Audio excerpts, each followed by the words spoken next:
Ginberg welcoming you to the Riverside International Raceway in Riverside, California. Some of the fastest racers in the world will roar down this track today, and before the day's over, you'll get a chance to meet some of them. Drivers like Chico Breschini, Tony Nancy and the Gas Dragsters, Don Prudhomme, Connie Kalita and the Fuelers, Bill Reek and the Modifieds, just to mention a few.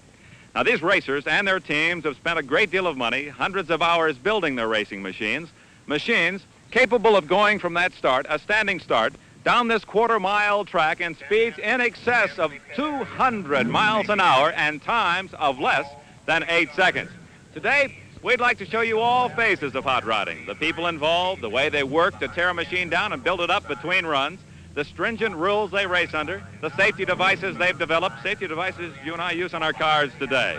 We'll see how they time the races and the difference between ET, or elapsed time, and top speed. And we'll wind up with some of the hottest drag racing in the world. But to give you a better understanding of today's racing techniques and machines, let's go back down Hot Rod Lane, see how and where it all started. Drag racing actually got its start in the late 1930s in Southern California when a group of would-be racers discovered that the smooth surfaces of the Mojave dry lake beds were ideal for automotive speed contests. Racing was certainly different during those history-making events, first known as timed acceleration contests, later to become known as drag races.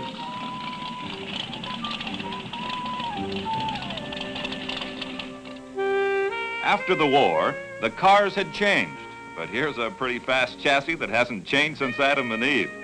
The big difference between now and the early days was in the engines, or mills, as the inset calls them, and some of the machinery making assaults on the lake sure look strange.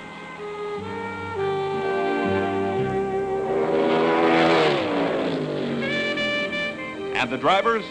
Veterans of the sport, such as Vic Edelbrock, Stu Hilburn, Fred Offenhauser, Dean Moon, Ed Iskandarian, and hundreds more who became a part of the present-day multi-million-dollar speed equipment industry. Another outlet for the burning desire for speed and competition was the oval track. Roadsters raced in fierce competition on dirt and paved tracks, usually occupied by sprint and midget race cars.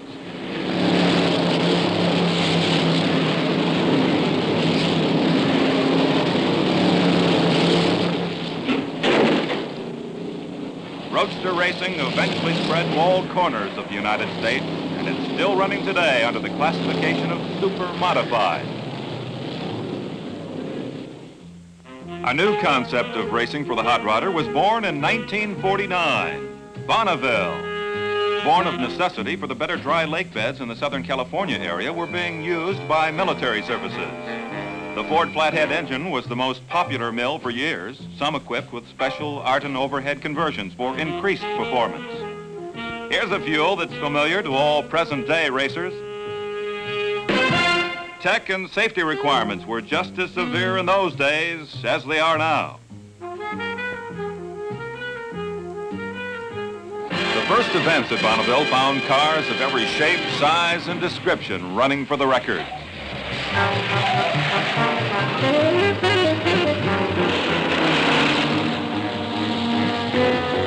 Superchargers were even given a try in those days with a great deal of success. To get a record at Bonneville, a car was required to make a two-way run within a period of 1 hour, and the average speed of both runs had to better the existing record to be considered a new mark. After making his first run down the course, the driver is met by his crew. They quickly service the car, cool it off, and they're ready for the return run.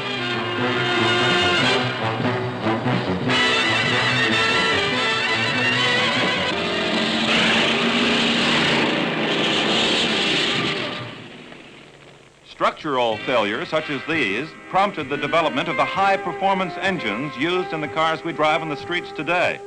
It was either gonna blow or go, and when it blew, it was commonly known as a basket case. When you ran at Bonneville, you had to have a good supply of spare engines. They were expendable. Car number 15 was driven by Ack Miller, today a performance advisor for the Ford Motor Company, and many times a champion of the annual Pikes Peak Hill climb. Streamlining was inevitable if the Riders were to reach higher speeds on the Salt. The first single-engine liner to exceed 200 miles per hour in the flying mile was built by Alex Exidius of Southern California. But the holder of the Streamliner record for many consecutive years was this twin-engine Ford-powered creation entered by the Ken's Leslie team out of Denver, Colorado. This car had to be pushed by a red-hot street roadster to speeds over 100 miles per hour before it would start.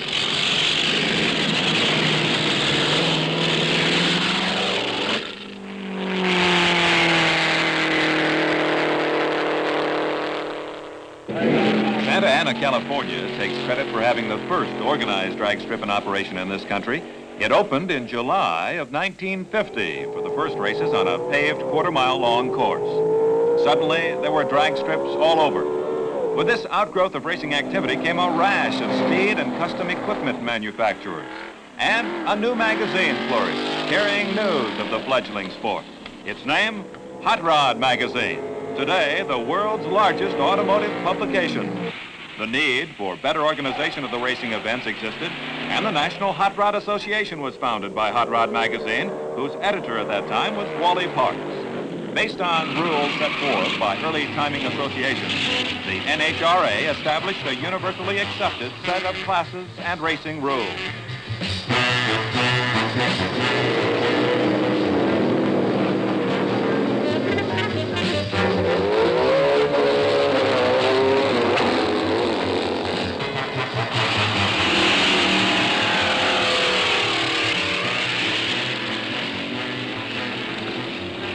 One of the top runners of the quarter mile in those days was the Bean Bandits dragster from San Diego, California, which held records as high as 134 miles per hour for several years.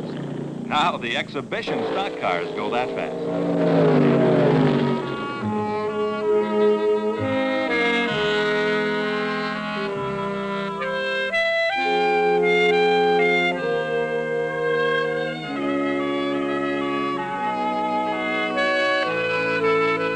More and more people lined the quarter-mile sidelines each weekend. One week a spectator, the next weekend a participant. Who could resist trying his hand in a sport open to everyone who's eager to race a car or motorcycle? The formula? Simple. See a race, rush home, strip the fenders off a coupe or roadster, tune up the engine, then back to try it out. That's, of course, if it passed the safety inspection. More classes were added to accommodate the more varied field of cars lined up at the pit gate, anxious to try out drag racing. Stock cars were a smash hit.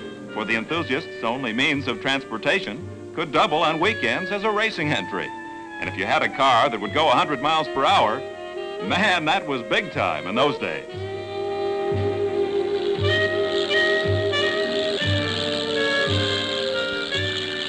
The urge for faster speeds prompted more rails or dragsters.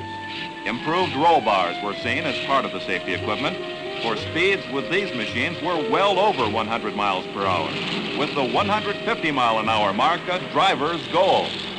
In these days, the most critical element of drag racing, elapsed times, were being watched too. A 10-second plus ET by one of the rails was really getting down there. And during the early 50s, a high 9-second elapsed time was recorded by one of the early dragsters featuring a full body. That ET by one of the pioneer racing teams gave notice of future elapsed times in the quarter mile from a standing start. These were the early days, a form of racing soon to grow and become one of America's most popular automotive sports.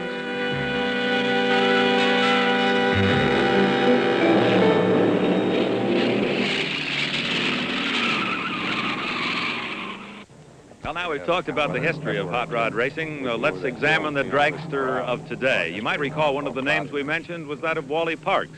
Well, Wally today is president of the National Hot Rod Association, and he's here now talking with Chuck Griffith about this fine rail job. Wally, come over and chat with us. Nice to have you with us today. Thank you, Dick. Glad to be here. Wally, we've talked about the history of this sport. Is there anything you'd like to add at this point? Well, I'd just like to add that I think it's not only the noisiest sport in existence, but certainly the fastest growing one. I understand that Detroit has taken a close look at the young men that have come up through the ranks and have styled these machines and made improvements that all of us are taking advantage of right now. Well, Detroit has been active as far as watching the sport for a long time, but today we find that an awful lot of the people have graduated from the hot rod ranks into the automotive industries, and we find also that many of the manufacturers are taking active part in producing equipment that runs awful good. Wally, in the evolution of the sport, this is one of the things that has developed. The rail job, it's the fastest of the machines, is it not? Yeah, it's kind of like the quarter horse is in the the horse world. It's been developed for the purpose of going as fast as possible in a quarter of a mile. Wally, I know since the formation of the National Association, you've emphasized safety. I'd like perhaps at this time for you to point out to the people what are the safety features in this machine. Well, this one, most of the safety is built around the driver's cockpit. We start out with the roll bar on the top, which has been a standard requirement in hot rodding since the early 40s.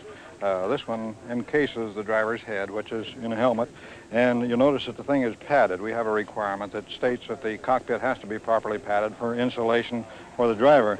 Down inside, we've got shoulder straps, seat belt on a quick release basis there to hold the driver firmly in the seat. Now, most of this is in here to protect him in case he gets on a rough course, more than capsizing, because we seldom have accidents, I'm happy to say. We have a parachute release ring down in the bottom that the driver uses and pulls just as soon as he completes his quarter-mile run, and this pops the parachute out the back, which unfolds and brings him to a stop. In addition to that, of course, he has his brake here that he uses for additional stopping, and very fine disc brakes mounted on the rear wheels. So he is well protected indeed. Yes, he is. Wally, I'm amazed at how simple the controls are on these machines. Well, the driver's pretty busy in there, running for about 7.5 seconds. Actually, it's as basic as you can get. You've got a clutch pedal on the left, which he releases. You've got a fuel pedal on the right that he presses down, and a steering wheel that he holds on to. Actually, there are no gears to shift in the thing. This is a handbrake for stopping in addition to the parachute. And then, of course, he has the switch kill button and the parachute release in there, and that's all. He doesn't have any instruments to read that he pays attention to, because in that 7.5 seconds, he's a pretty busy man. Wally, let's move from the cockpit to the engine. This is the baby that makes the money for the driver. Tell us a little bit about the engineering of this machine. Well, the engine basically on this one is a Chrysler, which is one of the very popular engines in modern drag racing. Sitting on top of the engine here is what we call a blower, which is a GMC supercharger, such as is used on trucks and excavation diesel equipment. On top of that is what we call the bug catcher generally. It's actually the air induction valves here. This one happens to be a Hilburn. How about these tubes down here? Now, those are the Zoomy. That's a new style of exhaust that's been developed, and it kicks the exhaust up, which gives some downward thrust on the car. Also helps clear the smoke from the tires away from the driver. And then when we get on the back, well, this is the good old mag that provides the ignition on many of these cars. And over here is the fuel shut-off valve that the driver uses when he completes his run to shut the fuel off from the engine. Wally, I noticed the tires do not have tread. Isn't that unusual? Well, it looks unusual, but actually this type of tire has been developed purely for drag racing, and the purpose is to get just as much rubber on the asphalt as you can for traction. You'll notice the little holes in here. These are simply inspection holes so they can tell how deep the tread is. But basically, this type of tire with its soft rubber compound is the thing that gets them off the line and puts them through the quarter mile as fast as they go. And these long pieces of metal here, undoubtedly, that's where the machine gets its name, the rail job. Well, originally those pieces of metal were Model T frame rails, and they have developed into the fine tubing construction we have now, but that's where it got the rail name. And up front, the wheels all appear like bicycle wheels. Well, they appear to be bicycle or motorcycle wheels, and they, again, have been specially developed here with wider and stronger hubs and spokes in the things. They carry very little weight. Most of the weight is on the back of the car, and they simply serve to steer the thing with a light touch by the driver. Well, Wally, very interesting. You've pointed out the safety features, the engineering features of this rail job. Let's go out to the track and see them in action. All right, let's try.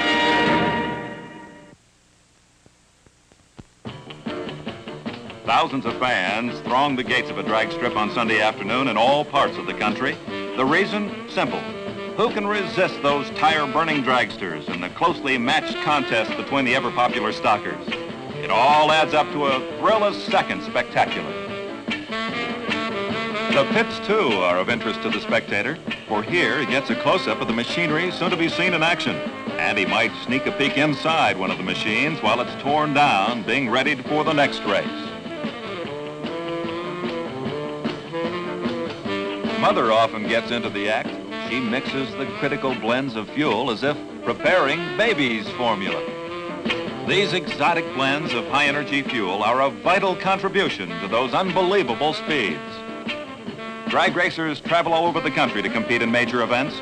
Drivers like Joe Schubeck from Lakewood, Ohio, travel from coast to coast in a few months' time to compete in the big races, such as Hot Rod Magazine's second annual championship here at Riverside. Schubeck is one of hundreds of professional drag racers in the United States, all of whom make their living by driving the fast rails for prize money. First job for crewmen after the car is rolled off the trailer is a complete preliminary checkout of all components, including spark plugs, valve settings, tire pressures, and countless other areas of importance. Drag racing in this category requires continual attention to every working part of the engine and chassis.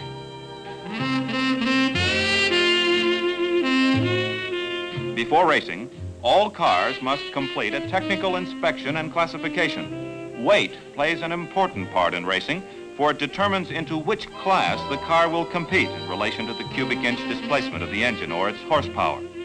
Thus, all cars are classed for the fairest competition within a given category.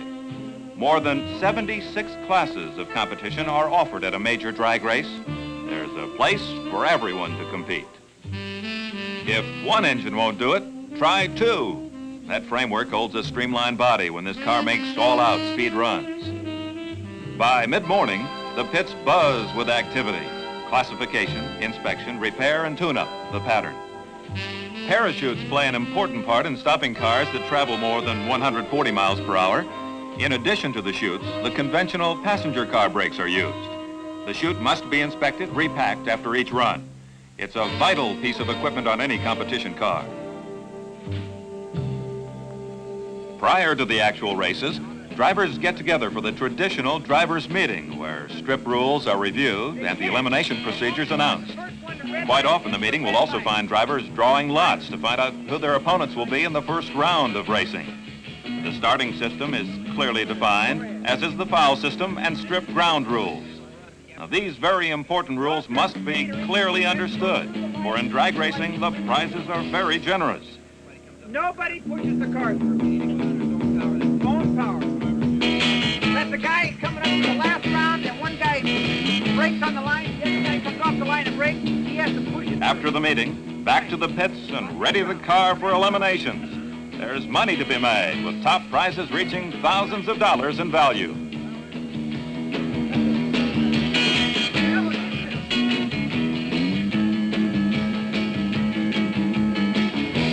We've talked about the engineering efficiency of the machine itself and the psychological readiness of the driver, and that takes us right here to the starting line. As they start here and drag a quarter mile down this track, the most important device to the driver is this machine. It's called a Christmas tree for obvious reasons, and that's what gets him or her started.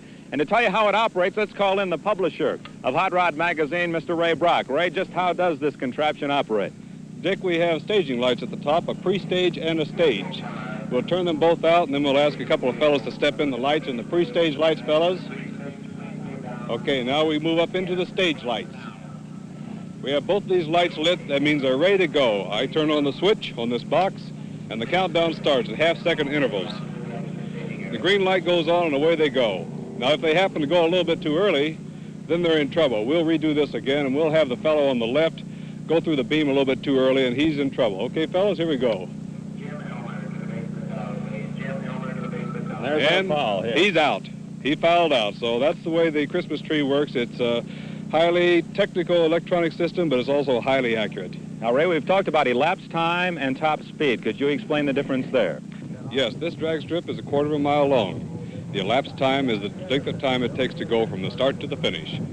And that's it. We get some of our hotter dragsters down around 7.5 seconds. How about the top speed?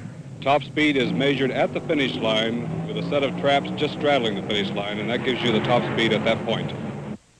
By noon, everyone's ready to go, and the spectators are treated. Oh, what a treat. A look at the Queen, shown here with Bob Peterson, founder of Hot Rod Magazine. Next comes Perky Patty, the Hearst Shifter Queen. And there are the beautiful street roadsters that still thrill custom car show and race fans of all ages. The parade also includes a look at the drivers to be seen in competition. Here we see the notables of drag racing, such as Connie Coletta with his Ford-powered dragster, Tom McEwen, Norm Weekly, George Bolthoff, Chuck Griffith, Danny Ongaius, Tony Nancy, Don Prudhomme, Harold Amix, and there are hundreds more. Out of the dozens of fuel dragsters that enter a major drag racing event, only 32 will have a chance at the eliminations. They must qualify with a low elapsed time to get one of the 32 spots, which entitles them to run for the money, and there's plenty of it to be won. In drag racing, even the losers receive some compensation to offset the cost of competition, for it costs upwards of $75 to $100 to make a single run in one of today's fuel dragsters. For drag racers are a friendly group, eager to help one another with tips on performance and even supplying parts when an opponent gets into trouble with broken equipment.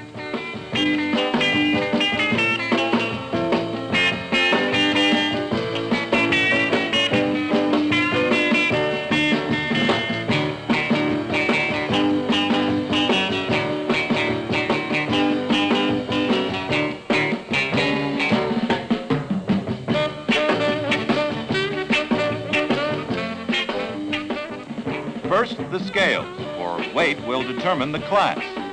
Trained officials carefully work the scales to be sure everything's on the up and up. The car is weighed both with and without the driver for an accurate measure. Next, the critical safety inspection, where experts such as Jim Dale, a professional drag racing tech man, combs the car to detect the slightest flaw or rules infraction, which could be reason for a mishap at high speeds. If you can't make it through this line, you just don't race until everything's fixed up. Once the tech man signs his name on the dotted line and gives the driver his okay, it's time to get busy. There's racing to be done. There are 13 different categories in which a car can compete in drag racing, and more than 70 classes in those categories. Each car must be clearly numbered, and the class and category of competition must be easy to see, for the complexities of efficient recording demand quick identification of a car. When the car pulls to the starting line, recorders quickly enter the class and number on their timing sheet, and as soon as the car completes its run, the elapsed time and speed are entered. The driver receives a copy of this information on a time slip, which can be used as the final judge in a car's performance. As we mentioned earlier, everything must be checked before a race, and since the drag racing machines only run for a short time, they carry very little fuel. Refueling between each run is usually necessary. In drag racing, the safety of the driver is of utmost importance.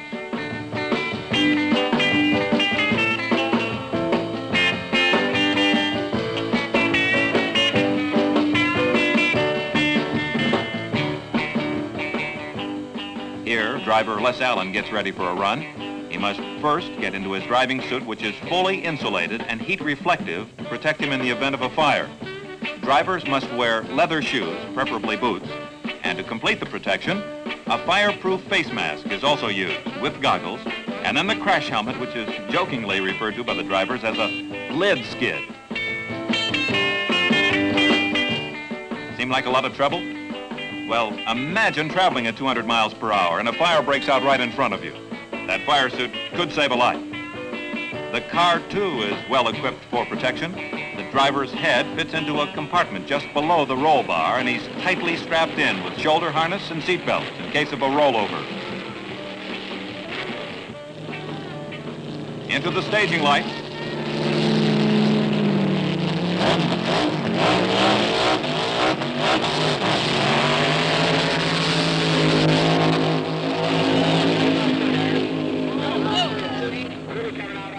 We followed 16-year-old Les Allen into Riverside International Raceway. Since he began this morning, he's just completed his first run.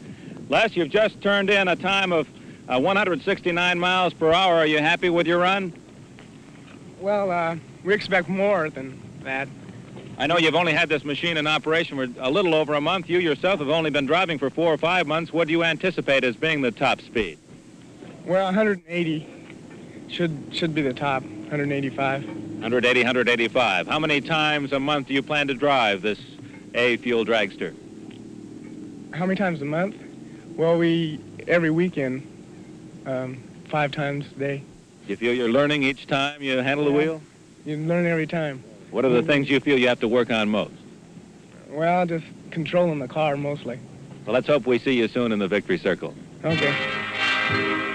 Qualifying runs for a place in the elimination finals are as hard on the car as the actual racing. Equipment sometimes lets go, as they say, but it's quickly repaired right there in the pits.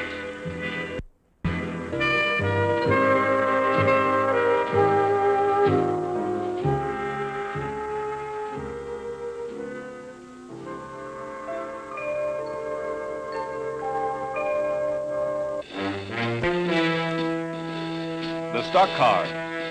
Hundreds of them flock into the staging lanes when the call comes for time trials, for the stockers, like the hot modified cars, need plenty of practice runs too. The rhythmic pattern continues, run after run after run, to squeeze every ounce of performance the engine has to offer.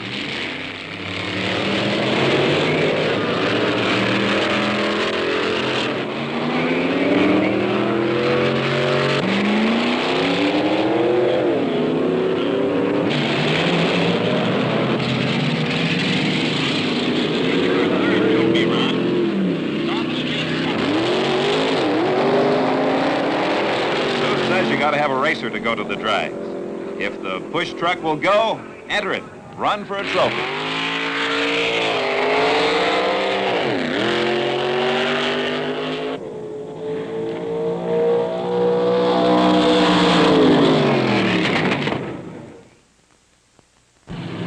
Does she or doesn't she?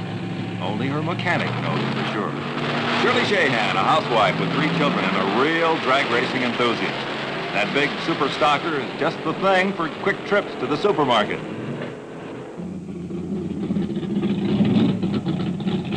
Now let's talk to the fastest lady on the track today. The women as well as the men enjoy the drag racing. Shirley Shahan, who has recorded the fastest time and undoubtedly will remain as the ladies' champion here at the track. Congratulations, Shirley. Thank you very much. I know this question is asked often. How does a woman get started in drag racing? Husband. A husband. And how do you like it? I like it real well. Do you take a lot of kidding from the men? Quite a bit. Especially when you beat them. Yeah, they get used to it after a while, though. Or you plan to continue to beat them? As much as we can. Well, good. We'll continue to look for you then in the victory circle. Now that the class eliminations are underway, the cars are running on a round-robin system of competition. 2 cars at a time, run after run. The winner of a heat moves up to challenge another round winner until eventually there are just 2 cars to go for the trophy in each class.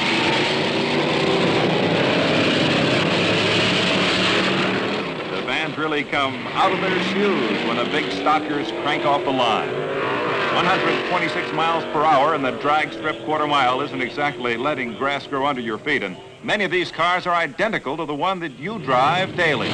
In addition to the stock classes, the factory experimental cars thrill the crowd as they lunge off the starting line and blast to 130 miles per hour.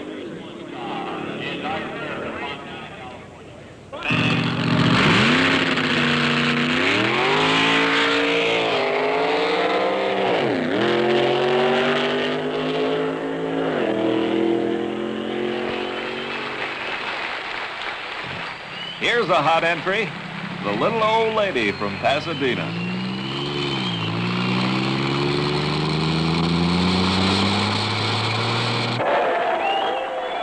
If this next car looks... Tony Nancy, a young Southern Californian who's been driving his 22 junior dragsters for years. He's one of those who favors the gas dragsters. They don't go as fast as the fuelers, usually about 190 miles per hour, but their show of racing skill is equally as exciting as the Big Brother fuel cars, with elapsed times for the 1,320-foot distance hovering in the 8-second bracket.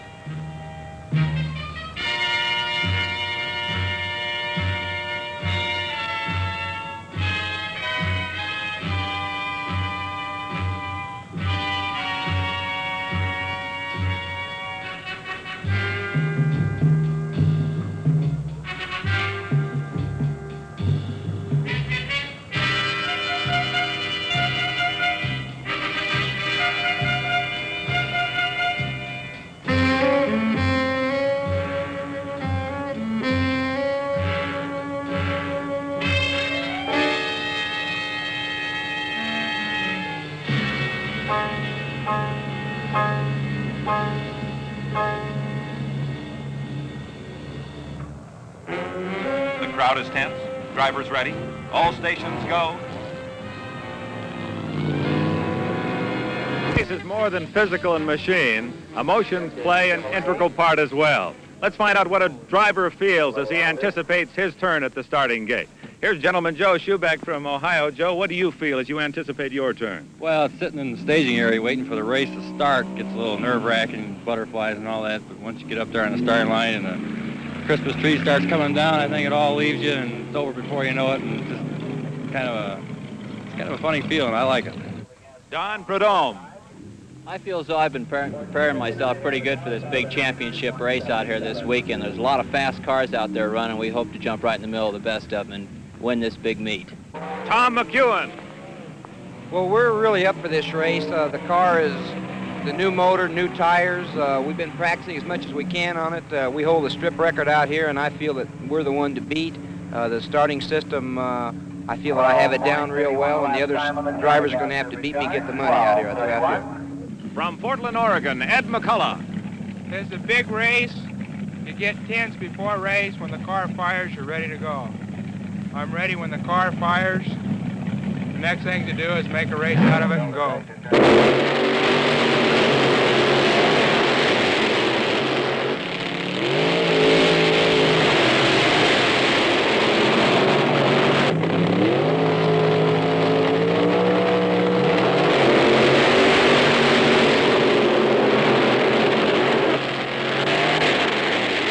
Big meet. Cars run down the drag strip every 28 to 34 seconds.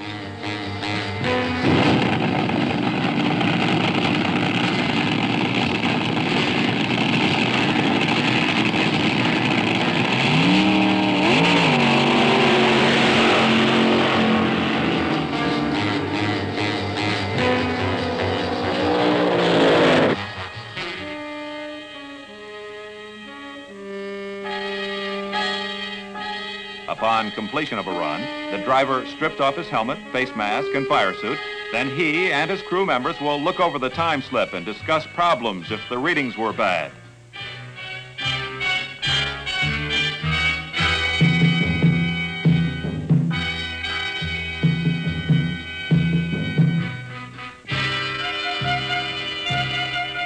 Next, back to the pits where the engine is allowed to cool before making another run. The chute must be inspected and repacked, all final adjustments made, then back for another run.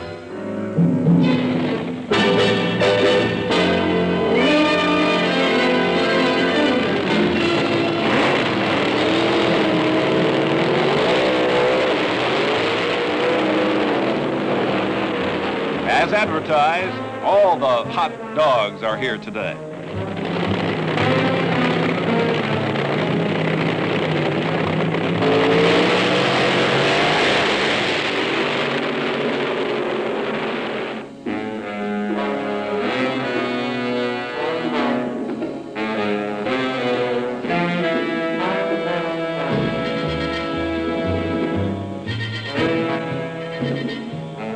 Popular Connie Kalita with his supercharged Ford dragster all the way from Mount Clemens, Michigan.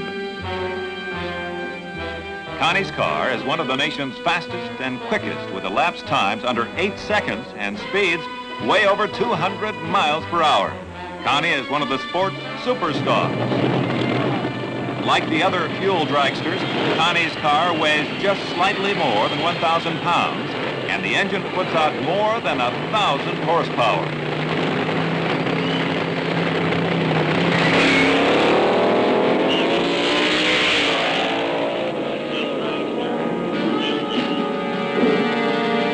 How about cost? Well, these dragsters are valued at more than $10,000, and that figure doesn't include the extra engines that are needed.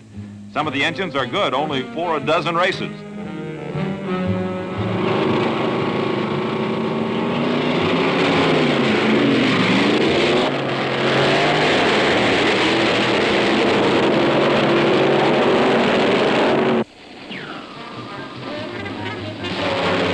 Watch this run. In the following slow-motion sequence, you'll see the smoke boil off the tires and can imagine how quickly one of these drivers must react if they should get into trouble.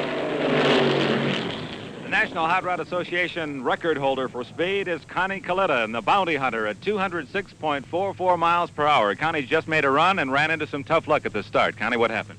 We broke an axle shaft. It's the first time I've busted one in about 3 years. We have that right behind you. Let's take a look at it. Yes, here it is right here, Dick. We just sheared it off with a nice clean brake. We've got quite a bit of traction up here today, and it's giving us a slight problem. You said you had new tires, and that was part of the problem. Yes, it was. You just got too much traction and just cut it right in half. Well, it's either too much traction or not enough horsepower, one or the other. You're not going to blame it on the driver anyway, huh? Well, that could be part of it, too. You never know. Connie, now, after you've made a run, although this wasn't a completed run, what is the process you go through? And do you go tear down your engine, clean it out completely, or is it just a routine check? No, it's just a routine check. We check all the spark plugs and make sure that we had proper combustion in each one of the cylinders and there's nothing going on wrong. We check whether to make sure we had a proper fuel ratio in the engine at that particular moment. We set the lash on the valves to make sure nothing is closed up from the extreme temperature. Pack the parachute, check the tire pressure, put a new load of fuel in the car, and give it a cold dose of water to get it cool again, and she's ready to run. Connie, you were paid a great tribute as the public address announcer mentioned your name and your car moving up into that Christmas tree affair. All the people around the track ran to see your run, and of course they were disappointed as you were. They look upon you as the champion in many regards. Does this put any added pressure upon you? To a certain extent, there's a lot of problems involved in something like this. It's a big meet. There's a lot of tension. We have the problems to work out with the car. About 3 days ago, I was running at Salt Lake City, and it's 4,000 feet up there, and this affects the car also. Now I'm getting the car turned back around for this conditions here, and I'll set the car up, and I'm quite sure the next one will be a lot better. Connie, championship racers require top-notch power. What's the source of energy for your machine? Dick, I use a brand new 1965 overhead cam Ford engine. This engine has been working extremely well. It makes terrific horsepower, and it's been living, and it's been giving me real good results. What's the top-notch speed that you might attain with this engine? Well, I hope for 210, and 2 weeks ago, I turned 209.78, just 1 point away from it on the clocks. Well, good luck to you, Connie. I sure appreciate it. Thank you, Dick, and nice talking to you. Connie Coletta, and now let's go back out and check the action on the track.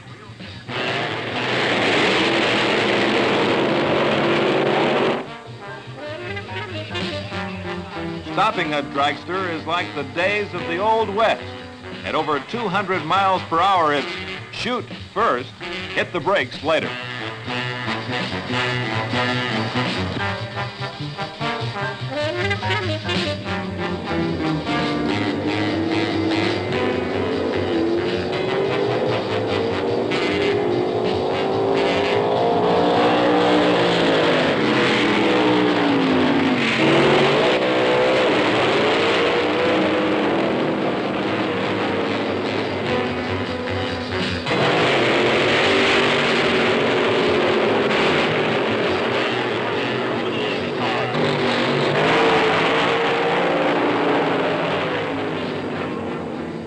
And they don't always go straight. Watch it.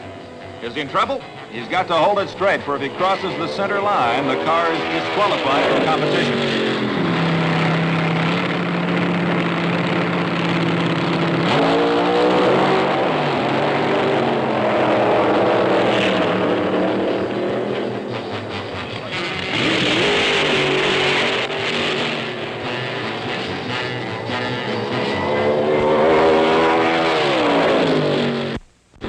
Has come for eliminations.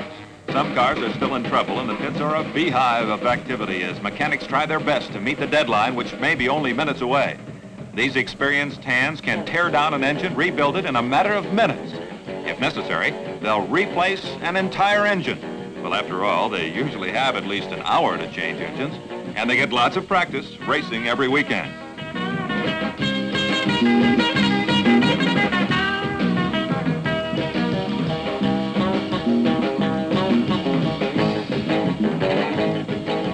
Where the right hand has to know what the left hand is doing, because teamwork really counts when the chips are down. Here a car that has been eliminated is being stripped, and the rear end is being borrowed to be installed in another dragster, one that's still in the running.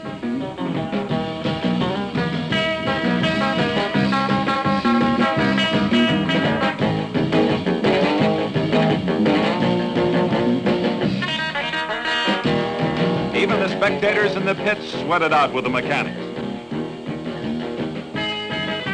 drivers all together. They've changed the rear end and can now rush to the staging area to meet the deadline for elimination.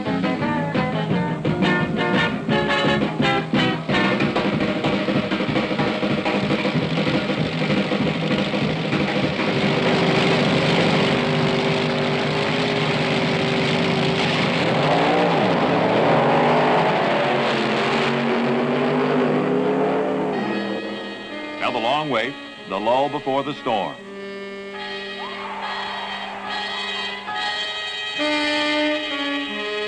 They look relaxed, but they're plenty worried about the important races that are coming up. After all, the Hot Rod Magazine Championship Drag Race is one of the big races of the year, and these drivers have been preparing for it for months at the top strips throughout the country.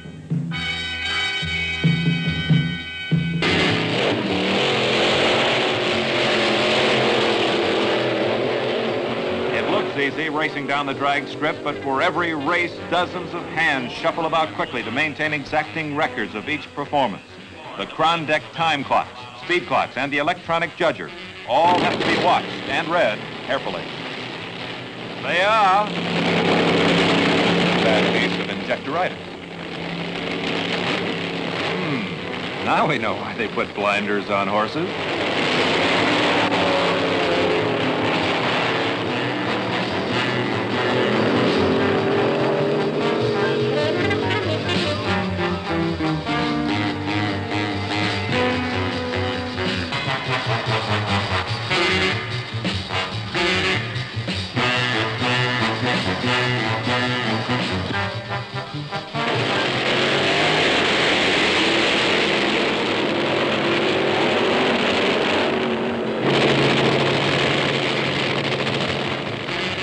There's one big feature in drag racing. Anyone can win. It's been proven time and time again as a dark horse entry, seldom heard from in previous weeks, rolls up to the starting line on the final round of eliminations, ready to go for the top prizes. Such was the case with Nando Hassi, a young driver just getting his start in big-time professional drag racing.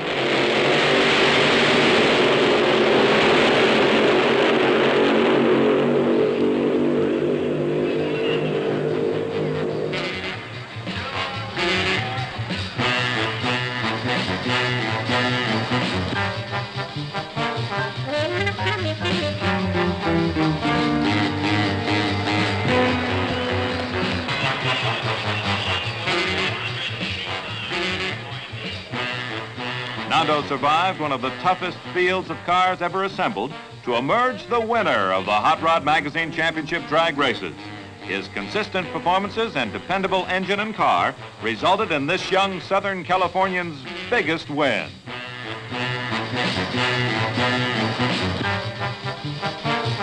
Time for the awards and honors. Nando Hassi and crew chief John Smizer receive awards from the Queen, Bob Peterson, president of Peterson Publishing Company, and publisher Ray Brock. The winner's circle is filled with excitement and glory for the drivers who claimed the biggest victories of their careers. Out of 500 entries, or even 1,000, there can be only about 80 winners. Someone has to lose. But the drag racers never give up. They're a determined lot, always anxious to go back and try again, and they do. They didn't win today, so they'll take home their cars to try to find out why. But they'll be back in the running on the next weekend when the Christmas tree flashes its first countdown to signal the start of another race. That's drag racing, a sport for everyone from 16 to 60 years old, a fun sport which appeals to the youth of America out of an urge to do things mechanical with their own hands, to learn about the workings of a car, and then go out to the drag strip, the proving grounds of their ability.